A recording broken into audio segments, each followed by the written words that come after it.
Assalamualaikum warahmatullahi wabarakatuh. Bersama Om Son dalam channel Islambul Aquatic. Nah, di sini saya berada di pinggiran sebuah kolam, yaitu kolam ikan koi.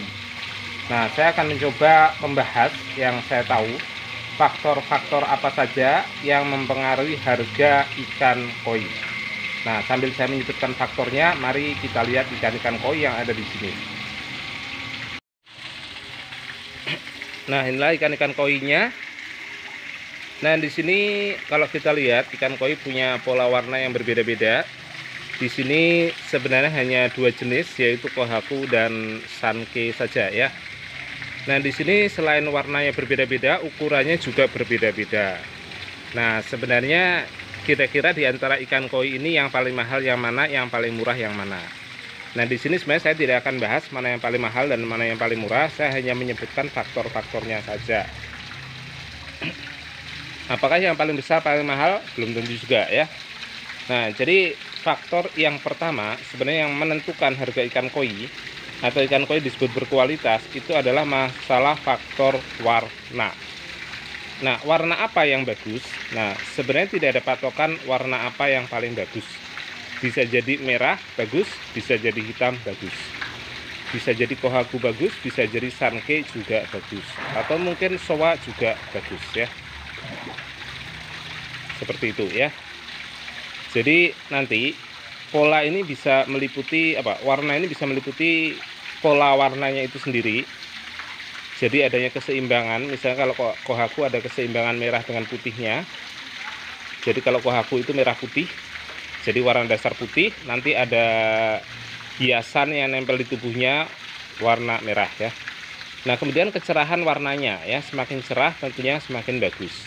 Apakah harus simetris kiri dan kanan? Sebenarnya tidak harus, tapi simetris juga merupakan suatu kelebihan. Nah, jadi faktor yang pertama menentukan itu adalah masalah warna. Yang kedua, tentunya ukuran. Memang sih ada orang bilang, oh sebenarnya ukuran nggak menentukan, yang menentukan warna. Ya nggak juga. Buktinya banyak orang yang ingin membesarkan ikan koi dengan tujuan untuk bisnis. Mereka ingin membesarkan yang warnanya bagus. Lah kalau yang menentukan warnanya saja buat apa dibesarkan gitu kan. Nah, jadi maksudnya ukuran ini juga mempengaruhi harga ya. Jadi size-nya itu beda. Kalau size-nya beda ya tentu saja harganya beda. Walaupun warna juga menentukan ya. Size juga menentukan. Kalau misalkan kira-kira warnanya sama, nah maka nanti size-nya akan memberikan pengaruh ya itu. Jadi kalau Anda niatnya bisnis ikan koi, ingin mencari uang, boleh juga misalkan tujuannya membesarkan ikan koi. Atau misalkan juga, kalau misalkan tadi yang pertama kan masalah warna ya. Bisa juga Anda jago dalam seleksi warna. Warna apa saja sih yang sangat memberikan pengaruh kepada ikan koi ini ya gitu. Oke ya, selain masalah warna dan masalah size atau ukuran ikan ya. Nah, yaitu adalah masalah penjual ya. Sebenarnya memang harga itu kesepakatan penjual dan pembeli ya. Tapi siapa yang menjual itu bisa mempengaruhi harga ya. Kalau misalkan Anda pemula ingin jualan ikan koi, Anda nggak bisa menjual seperti para senior-senior yang sudah dipercaya oleh orang-orang. Ya, jadi siapa yang menjual itu pun memberikan pengaruh terhadap harga. Orang yang sudah berpengalaman, walaupun harga ikannya mahal-mahal, biasanya orang akan lebih percaya. Orang baru, walaupun dia punya ikan yang bagus, belum tentu dia bisa menjual semahal orang lama ya gitu. Jadi ingat, penjual juga memberikan pengaruh. Kalau Anda berniat jadi penjual, ya pertama-tama harus tahu diri ya. Anda tidak bisa menjual seperti orang lain. Ya, cari nama dulu ya. Terus berikutnya yang keempat, tentunya adalah pembeli. Walaupun ikannya bagus, keren, ukurannya sudah besar, tapi kalau pembelinya orang yang nggak punya duit, tentunya juga harganya nggak akan bisa bagus ya. Nah, selain masalah yang keempat tadi ya, jadi yang pertama tadi adalah warna, yang kedua adalah ukuran, yang ketiga adalah penjual, yang keempat adalah pembeli. Ada faktor yang kelima. Faktor yang kelima ini adalah yaitu prestasi ya. Jadi prestasi ikan ini memberikan pengaruh. Jadi kalau misalkan ikan yang pernah menang di kontes, tentunya harganya akan naik. Kenapa? Ya karena punya gengsi tersendiri. Seperti itu. Nah, yang keenam yang menentukan harga ikan koi itu adalah masalah sertifikat ya. Jadi ada ikan-ikan koi yang memang sudah punya sertifikat, terutama ikan-ikan koi yang dari Jepang. Itu tentunya harganya lebih oke daripada yang belum. Nah, terus faktor yang ketujuh itu adalah yaitu masalah tempat menjual. Tempat menjualnya di mana ya gitu. Oh, ternyata tempat menjualnya di sebuah showroom yang sangat bagus yang ada di kota besar, entah itu di Surabaya ataupun di Jakarta. Tentu harganya berbeda dibandingkan dengan misalkan tempatnya ada di kolam seorang petani ikan koi yang letaknya di tengah sawah. Nah, itu tentunya akan berbeda. Jadi tempat akan mempengaruhi gitu. Nah, jadi di sini yang saya ajarkan adalah masalah peluangnya ya. Apa yang bisa Anda dapatkan? Kalau misalkan Anda niatnya tujuannya cari uang dari ikan koi, maka nanti perlu kita perhatikan faktor-faktor ini ya gitu. Oh iya, kalau di petani kan berdirinya harus banyak. Ya, belum tentu. Kalau petaninya teman kita kan enak juga ya gitu. Nah, jadi makanya faktor-faktor tadi perlu kita perhatikan ya. Jadi saya ringkas, yang pertama adalah warna ya gitu. Anda bisa membuat bisnis yang berkaitan dengan warna. Apa bisnisnya? Oh, saya punya keahlian dalam masalah seleksi ikan koi, misalkan gitu ya. Nah, jadi ikan koi ini seperti kita ketahui, burayaknya itu sangat banyak. Sekali bertelur bisa misalkan 3.000, 5.000, 10.000 atau bahkan bisa 100.000 burayak ikan koi. Tentunya kalau dibesarkan semuanya akan membutuhkan biaya yang banyak. Nah, maka di situ penting sekali adanya seleksi ya gitu. Anda bisa melakukan seleksi. Oh, Anda misalkan breeding ikan koi kemudian diseleksi yang bagusnya kita jual, bisa ya gitu. Itu kalau berkaitan dengan warna. Atau misalkan Anda punya keahlian, oh keahliannya lain. Saya tahu sih ikan-ikan jenis ini kalau pakai pakan ini akan jauh lebih bagus warnanya ya gitu. Sehingga Anda beli ikan, nah setelah sampai di rumah Anda percantik ya gitu. Kemudian yang kedua, yang berkaitan dengan masalah size ya gitu. Masalah ukuran. Ya tentunya kalau di sini bisnisnya banyak ya. Anda beli burayak, Anda besarkan, setelah itu Anda jual, maka nanti akan jadi sebuah bisnis tersendiri. Atau Anda beli yang sudah bagus sekalian, yang ukurannya berapa, 20 atau 25 cm, Anda besarkan jadi 50 cm. Nah itu akan jauh lebih mahal ya gitu. Apakah nanti kalau misalkan dari 25 cm menuju 50 cm berarti harganya 2 kali lipat? Ya sebenarnya enggak sih itu. Kalau menurut saya normalnya justru 8 kali lipat. Kenapa? Karena kalau panjangnya naik 2 kali, tentunya lebarnya naik 2 kali juga. Dan ketinggiannya juga naik 2 kali. Nah 2 kali 2 kali 2, 8. Itu hitungan matematis ya. Secara volume pasti dia nanti akan 8 kalinya. Mungkin harga yang normalnya adalah 8 kalinya ketika panjangnya naik 2 kali lipat ya itu. Nah tapi sekali lagi, bisa juga ketika dibesarkan ternyata warnanya malah pudar. Nah itu harganya nggak bagus juga. Ada nggak ya seperti itu? Ada. Semuanya bisa kita dapat kalau kita praktek ya.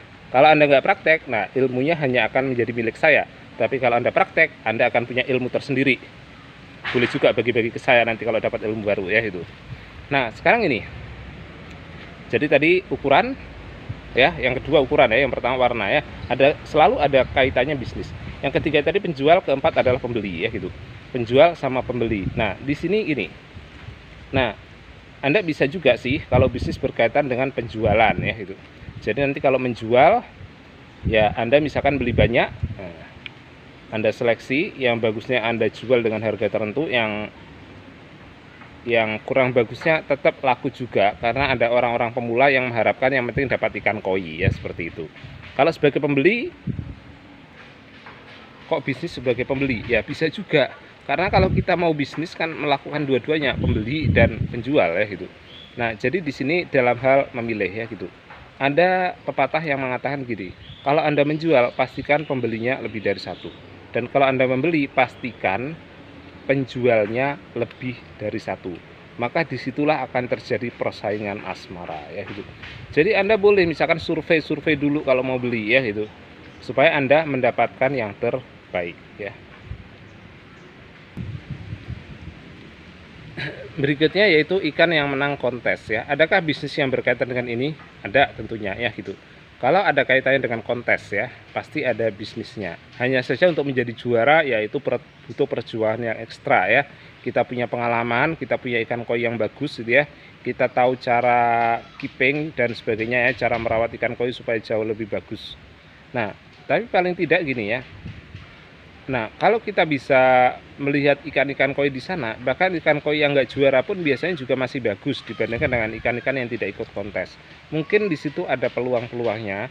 Oh, Anda bisa membelinya dengan harga tertentu dan nanti Anda mempercantiknya atau gimana, atau Anda menawarkan kepada teman-teman Anda yang orangnya boleh dikatakan kaya-kaya sehingga mereka mudah sekali menerima apa ya?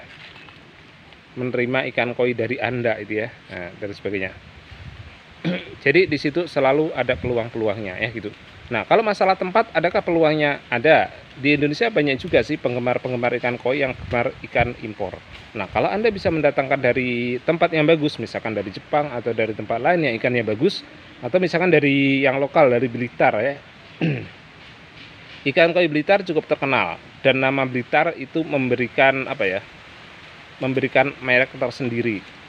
Nah, saya pernah survei di kota besar ya, yang agak jauh dari Blitar.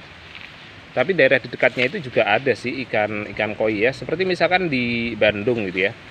Nah, seringkali ketika saya ke Bandung itu orang yang menjual ikan koi itu ada tulisannya koi Blitar. Saya pernah mencoba mendekati, Pak, apakah benar ini semua ikan koinya dari Blitar? Jawabannya apa? Enggak, ini kebanyakan dari Sukabumi gitu ya. Cuman kadang Blitar memberikan merek tersendiri gitu ya. Nah, kebetulan saya tinggal di Tulungagung. Apakah koi Tulungagung juga kalah dengan Blitar? Tulungagung bersebelahan dengan Blitar. Banyak pedagang-pedagang dari Blitar cari ikan koi di Tulungagung. Banyak juga pedagang dari Tulungagung cari ikan koi ke Blitar.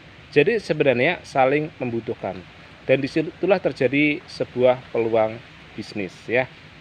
Nah, mungkin ada yang masih ragu-ragu, kok bisnis ikan koi, kenapa bukan ikan konsumsi gitu ya. Nah, ya ini masalah kesukaan saja ya itu. Ikan koi mungkin jumlahnya terbatas kebutuhannya, berbeda dengan ikan-ikan konsumsi ya. Cuman seterbatas-terbatasnya ikan koi, kalau misalkan Anda punya banyak kolam sampai 2 hektar, 3 hektar dan semuanya Anda isi ikan koi, sebenarnya pasar masih bisa menyerap. Karena Indonesia ini luas, kita bisa masarkan ke seluruh Indonesia. Asalkan memang Anda tahu menjualnya ya gitu. Kalau misalkan Anda seperti saya tinggal di sebuah kota di Tulungagung, di sini banyak sekali pedagang-pedagang ikan. Kalau misalkan kita bisa memproduksi ikan koi dalam jumlah banyak, di sini tetap saja laku ya gitu. Cuman saya tidak menjamin di kota lain terjadi seperti ini atau enggak ya. Jadi ini tadi salah satu hal ya itu. Kenapa tempat sangat memberikan pengaruh terhadap harga ikan koi. Dan tempat juga menentukan mudah tidaknya bisnis ikan koi. Oke ya, demikian tadi tentang masalah faktor-faktor yang menentukan harga ikan koi ya gitu. Dan sekalian peluang apa yang bisa kita buat supaya kita bisa memperoleh penghasilan dari ikan koi. Semoga apa yang saya sampaikan memberikan manfaat. Mohon maaf kalau ada kekurangan, mungkin para senior ada yang mengatakan materinya kok seperti ini. Tapi nggak masalah, yang penting saya menyampaikan, mudah-mudahan ada orang-orang yang bisa mendapatkan ilmu. Jadi bisa mendapatkan sesuatu ide itu ya, sehingga hasilnya lebih oke itu ya. Oh, saya bisa nangkap peluang ini dan sebagainya ya gitu. Nah, oke, seperti itu saja. Saya sudah alhamdulillah kalau ada yang bisa mengamalkan. Dan sekali lagi, ilmu-ilmu yang sederhana gini kalau tidak dipraktekkan nggak ada gunanya. Ilmu tetap jadi milik saya, tapi kalau Anda praktek, ilmu akan menjadi milik Anda. Oke, saya akhiri sekian. Wassalamualaikum warahmatullahi wabarakatuh.